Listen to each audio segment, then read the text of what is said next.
Hello, Sioux Falls, and welcome to Planning Preview for the month of April. My name is Jason Bieber with the Planning Office at the City of Sioux Falls.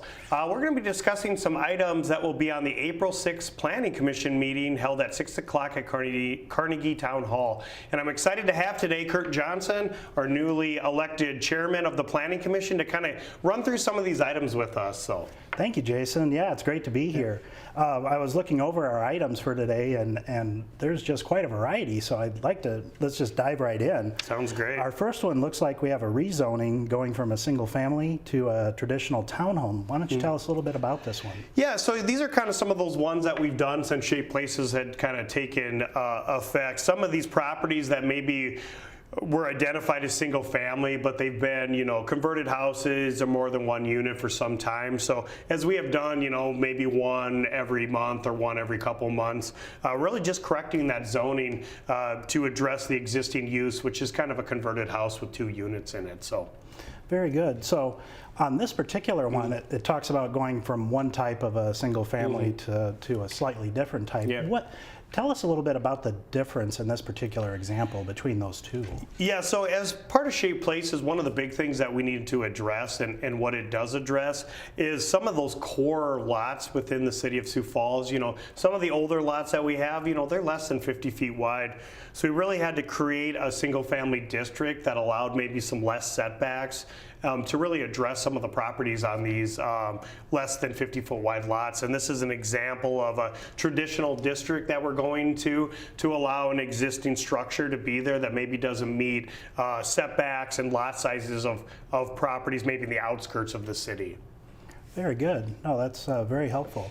On this next item, it looks like we're going from an agricultural district to something more commercial industrial. Why don't you tell us a little bit about this next one? Yeah, great observation. So this is an area of the city that we're obviously seeing some significant growth with industrial.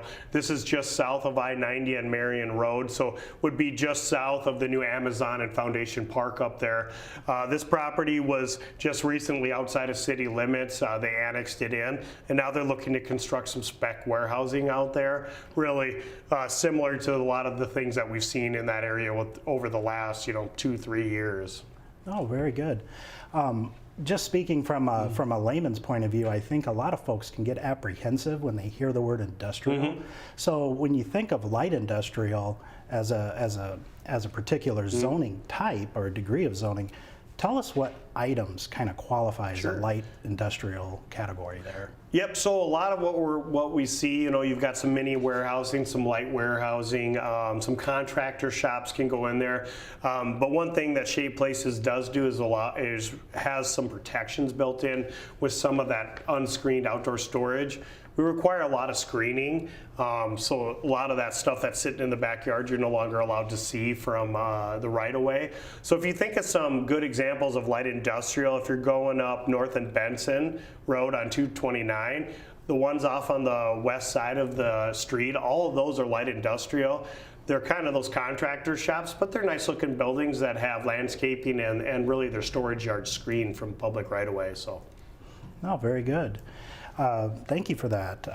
Our next item even has a little bit more variety just within it. It looks like we're going from a pedestrian-oriented district to something a little more focused. Can you tell us about this next one? I think you just nailed it right on the nail on the head there with a planned unit development. We really created those is to allow a large chunk of land to kind of work together with parking, different uses, and we'll actually talk about one a little bit later on the agenda. This was a particular property that was part of our old ordinance that allowed a ton of different uses. So we zoned it as a PUD because we wanted them the flexibility to do different things on there, commercial, office, residential. And now as they're developing, they're really starting to kind of plat it off and sell it separately to different people, chunk it off. And so it's no longer them all working together. It's you take this site, build your building and parking lot, you're going to build this building and parking lot. So it really doesn't fit with a planned unit development anymore. So that's why we're going to straight zoning. Same uses are allowed currently as what's proposed. It's just everybody's kind of doing their own separate thing out there, which is completely fine. Sure, exactly. And when you talk about going from kind of an open land or bare land type concept. Our next item even does this a little more focused. So we're going from an agricultural, it looks like, into an apartment type use. Tell us a little bit about this one. So this is kind of sandwiched in out there east of east of Veterans Parkway and south of 41st Street. We've seen quite a bit of development out there, some retail along Veterans Parkway, and then there's some apartments, some large apartment complex, and this is the property just to the east of that. And it was an old farmstead. I think there still might be a house on there, but they're looking at doing some apartments on there, not quite as dense as the ones to the west, more of a 3-story and 48 units per building to kind of do that transition from commercial to high density apartments to medium density apartments, and then as you start going east, you've got townhomes, twin homes, and then single family. So it kind of follows that natural progression on how we like to see land uses as you go farther away from those really heavily traveled arterial streets and highways. Thank you, Jason, for that. Looks like this next one, we're kind of switching gears a little bit. We're going into a conditional use request. And tell us a little bit about this one. Yeah, so this is an off-premise side billboard, as they kind of talk about it, located within one of our billboard opportunity districts. So this is adjacent to 229. And as you know, a few years ago, we kind of limited where we wanted off-premise signs to some of our faster traveled interstates, highways, and some of our bigger arterial streets that we already had some. So this is a location that is allowed. It's an existing sign. They're looking to take it down, and as you know, as signs get older, they start getting digital, and they like to get the digital ones up there. And so they're looking to go from a 288 square feet, which is allowed without a conditional use, up to the 672 square feet that you can with an approval from you guys at the Planning Commission. And typically with these type of signs, the larger ones, we want to see them on the 229, 90, 29, because those are faster moving traffic, so we don't have quite as much heartburn with supporting some of the larger signs on those faster moving streets. As we get on like 12th Street and that, those are the ones we like to be consistent and maybe keep those ones a little bit smaller. So. Oh, excellent. That's great. Our next item is another conditional use permit related to, looks like a telecommunications tower. Tell us about this project. Yeah, so this is one you guys don't see very often. I don't know if you've been on there since we've had a telecommunications tower. I think I've seen one. Yes. Other one. So they don't happen very often. And this is actually an existing telecommunications tower. So what they're doing is, if you've seen the old Lincoln County water site on about Cliff and 61st Street, I'm going to say, they've torn that the old water tower site. They're looking to sell that property for an office use. There's an existing tower on that, so what they want to do is actually plat off that tower and then sell that to somebody else, so get kind of two uses out of there. Once you put that platted property line down there, then that existing telecommunications tower has to meet the ordinance, where it has to have a certain fall down distance from any proposed building on that site. One of the things, you always look at that and you want to make sure it's going to be safe and those type of things. Typically those towers break in half and they're supposed to fall half the distance. This specific tower is only 80 feet high, so you're really only getting 40 foot of fall down. And then as they sell this parcel, part of the agreement in the sale is, hey, FYI, this cell tower's here and there's a conditional use for it. So it really helps us make it a little bit easier on being able to support something like this, because everybody knows up front that this tower's here and here's what they had to do to get it to keep it on that parcel. So sure. Well, the whole concept of conditional use, I think it can have kind of a direct meaning. But for the folks at home, why don't you tell us briefly, what does it mean to have a conditional use? Yeah, that's a great segue on that. So a conditional use means telecommunication towers, they're allowed in this zoning district if you can meet certain conditions. And so in our ordinance, there's quite a few conditions for these, or special things that you have to do for these cell towers. Screening, height of it from residential areas. We obviously don't want it falling down and going and blocking Cliff Avenue, right? There's a distance you got to be from there. So when you can't meet one of those special things, as in this fall down distance has to be farther than 75 feet from the property line, you have to go in front of you guys then and get special permission to do it. And then also gives a chance for the adjacent property owners to come and voice their concerns with it. And typically you do get some concerns with some of these really large cell towers. As I indicated, this is a pretty small one. It's a monopole and it's already been there for probably 15 years, so it shouldn't be too big of a deal. But that's really that. If you can't meet those things we put in there, then we have to have a public hearing and really get everybody's opinion on it. Makes a lot of sense, Yeah. just to make sure I's dotted, T's crossed, Yep. and thank you for that. Yeah. Our next item looks like we start to touch on that same kind of a planned unit development Yeah. district at Lake Lorraine like we talked about earlier. Tell us about this next project. Yeah, so as indicated earlier, the one that we're taking from a PUD to straight zoning, this is one of those big developments that's really utilizing what a planned unit development is for, and specifically a pedestrian-oriented planned unit development. This is a great development because it incorporates, we have office, like cars for sale out there office. We've got a couple developers' offices. We've got retail. We've got restaurants, Dave & Buster's. We've got the Sandbar restaurant. We've got a hotel out there now, a couple more hotels, some real large retail, commercial. And then as you go there, all the parking lots are connected, and eventually when everything's built out, you'll have that big trail around the lake. So a pedestrian-oriented PUD is, hey, I can stop at Dave & Buster's, let my wife out so she can walk over to Marshall's and those places there and shop while I'm hanging out at Dave & Buster's. And then maybe we go have dinner over at the Sandbar on the other side. So you kind of keep your car in the same spot, and everybody shares parking with everybody else. And so it really works out well. Yeah, it sure does like that. That's a great concept. And it looks like our next item here, an initial plan for a project on the northwest side of town. Yep, so this is University Hills Village that kind of started out about 10 or 12 years ago, was going to be more of a downtown type feel with some retail on the bottom and then apartments up. And obviously we kind of had the downturn of 2008, 2009, and a lot of that stuff kind of went away. So there's still a PUD, they're called, they're almost like a downtown PUD. But really, they've kind of concentrated more on residential out there, multifamily residential. So I think they're building their 5th and 6th building out there. And if you go out there, it has some sort of a downtown feel because there's parking on the street, setbacks, the buildings are pretty close to the actual parking areas. But this one really is just to allow some additional residential out there. And with Amazon coming and CJ Foods, there's a big need for additional multifamily out in that northwest part of town. Absolutely. No, that's a great point and a very timely project to be sure. So looks like our final one we're going to talk about here is an initial plan, again on the northwest side of town. Why don't you tell us about this one here? Yep, and that's a great thing that we get to utilize is not only rezonings, but we do those preliminary subdivision plans as part of those rezonings. So this one kind of goes along with that one on North Marion Road and I-90, that industrial property.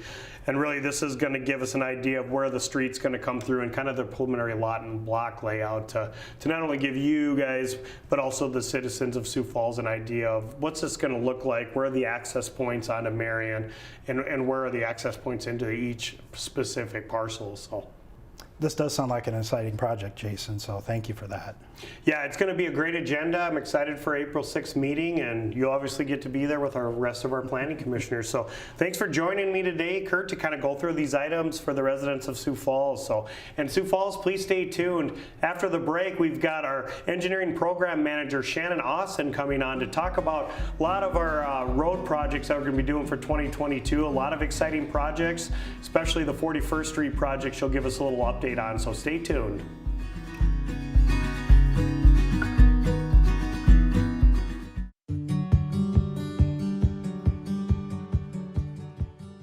Hello and welcome to today's Maintenance Minute.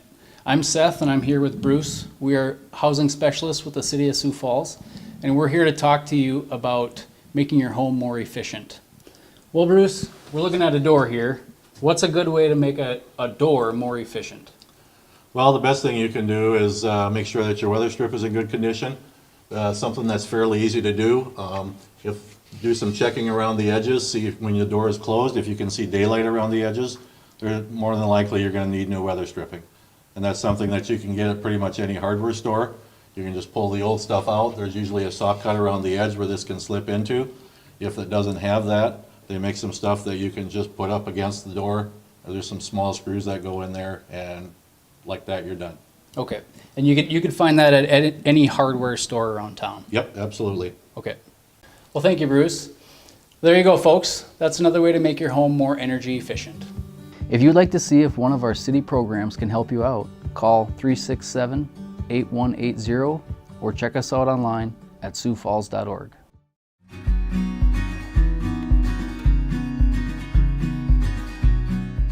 Welcome back, Sioux Falls. Thank you for staying with us for the second half of the program. We're excited for this half of the program to have Shannon Austin, the Engineer Program Manager with Public Works, to come talk to some of our road projects this year. So thanks a lot for joining us. Thank you for having me back. I was here last year, so I'm glad you asked me back. Well, we love hearing all the projects, and I know you get so excited for the road projects. Everybody else hates those cones, but you love the cones. So let's jump right into it. Why don't you tell us about this exciting project that I think most people know about, but maybe not quite the timeline of in front of the ball with our 41st Street. Right. In fact, that project is our biggest project for 2022. It's on 41st Street from Marion Road over to Shirley Avenue. It includes changing the 41st Street and Interstate 29 interchange into a diverging diamond interchange. So it's going to be a little different for some of our drivers out there. And just maybe give us a little idea of what a diverging diamond is, and maybe some of our viewers have actually driven on one. Is there one close to Sioux Falls or another city that maybe we could look for one at some point? Yeah, those are great questions. So when we started our design on 41st Street, we started it, must have been about 10 years ago. And when we were going through the process of determining which interchange we were going to be constructing, we had everybody raise their hand. Has anybody ever driven through a DDI? And we had 2 people out of 150 that had actually driven through one. And last year, when we had a follow-up public meeting over the course of the last 8 years or 10 years, we had over 50 people that have driven through them across the state. So right now, there's over 120 diverging diamonds interchanges in the whole entire country. South Dakota doesn't have one open and operational yet. However, Rapid City is going to have theirs operational by early next year, and then the city of Sioux Falls will will have ours open in probably early of 2024. And what's so different about a diverging diamond is that, and it may be a little confusing for those that are listening, and I encourage them to go to Sioux Falls /41st Street DDI to actually watch the animation. You're actually crossing over traffic. And the main benefit of diverging diamond interchange, Jason, is at our interchange we have so many left turns that people, when they come up on the bridge, they're waiting in that left turn lane waiting for that green arrow. And of course our left turn lanes aren't very long, and so they kind of back out into through traffic, causing congestion. The main benefit of our 41st Street DDI is that the left turns become a free left. So they don't have to stop at signals. They can just, as they cross over to the other side of the bridge, they make a free left, and it's so much more efficient. It's been known to reduce crashes of left turners by over 50%, and people don't even know that they're in them once they drive through them. In fact, there's one up by the Mall of America, up by the Twin Cities. There's one. It's on the north side, and it actually shares with the light rail. So it's very interesting that people, when they drive through, they don't even know that they are driving through them because they're so efficient. Well, I know it's going to be a little difficult to get through 41st Street here for the next couple of years, similar to, I think, how people felt about 26th and Southeastern, and I know that was maybe a little bit of a tough 2-year project there, but now I know, especially when I go through there, I'm like, I couldn't imagine the way it used to be. So maybe a little painful for a couple years, but in the long run, it's just so much more better for the city as a whole. So. Absolutely. In fact, when we go through our very in-depth detail analysis on the traffic, we determine, that in order to shut 41st Street down, just like on 26th Street, you have that 30,000 cars that travel through that corridor every day. And for those to go on 57th Street or 26th Street, even if we had one lane in each direction, that helps. And so we realized that as soon as those orange cones come up, which is probably going to be in early April, people are going to scatter. And they're going to go to all different alternate routes. But then in about a month or so, people, as they drive through the corridor, they realize, hey, this isn't that bad, because there's so many people that have gone that they come back. And that allows our road to at least still carry about that 12 to 15,000 vehicles a day, which is what we saw in 26th and Southeastern. We still had that 10 to 12,000, which helped a lot of our other alternate routes. So real quickly with this project, do you guys start more on closer to the Shirley side and then move west over to Marion, or is it going to then kind of the whole thing at one time you started? Yeah, so with the project, we've had the material delays as much like our other construction projects. And we're starting actually on the west side from Marion over to the interstate first. All that work will be done in 2022. And then in 2023, we'll go from the interchange over to Shirley. So we'll start on the half of the road at a time and then switch over. But there will be some delays on the 41st and Marion intersection this year. We will shut down both the north leg and the south leg of Marion at various times. Well, I'm just glad I can still get to Chick-fil-A this year. Right. Yes, exactly. Good. Well, moving on, why don't you tell us about another big project that we're working on? Well, one of the projects that has already started construction is Minnesota Avenue from 2nd Street up to Russell Street. We already have those lanes narrowed down to one lane in each direction. And we're very excited about how we're going to bring that corridor back to really a neighborhood arterial, bringing it into the downtown. We're going to narrow up the street a little bit, take those on-street parking lanes off, provide a center median to provide safety for the crossing of the pedestrians, as well as minimize those left turns, and really just enhance the corridor. That's going to be all year, but that's just a one-year project, different than 41st Street and Interstate 29, which is a 2-year project. And I think that'll be really good. We have such a good corridor that was constructed, 5 years ago, Russell Street all the way to the interstate. We had the landscaping, and this will kind of get us that other corridor from the airport to people coming downtown, to get it more walkable and really hopefully, from a planning perspective, to see maybe some redevelopment along that once we've enhanced and put all that money into the street. So. Absolutely. Planning and engineering, Jason, as well, we work together so closely on so many of our projects and so many of our agency review items that try to promote walkability along these arterial corridors, because we know that they're tough to walk on, so the more we can make them walkable, the better. Yeah, I think it's going to be a great project. And Yep. that's just the first phase, right? Correct. Plans go a little bit farther south in the next couple of years? Correct. So we're starting on the design from 2nd Street down to about 6th Street or 8th Street, not knowing for sure if we're going to construct that next year or maybe in 2 years out. Okay, great. Another project you got going? All right, so one of our other ones that, other large projects is on the east side, which we've been talking about, unfortunately, for many, many years. And we are excited again to get that constructed. And it's the intersection of 6 Mile Road and Arrowhead Parkway. Yep. We've had a lot of public input on improving the skew of that intersection, plus we've had some crashes, so we definitely want to improve on that intersection. So we will be realigning 6 Mile Road and keeping Arrowhead Parkway on its main alignment, but then realigning 6 Mile Road into a 90-degree intersection. And then going back, the east limits are by Willow Run and the west limits are about a half mile back to the west. So that project, a lot of that will be constructed this year, but there will be some work to finish up on in 2023. So with that growth and expansion on Arrowhead Parkway, this is really badly needed. Yeah, it's crazy when you go east of Veterans Parkway and Arrowhead, just the amount of dirt that's being moved in that Will's Edge development and the amount of construction out there. This will be nice to get that street.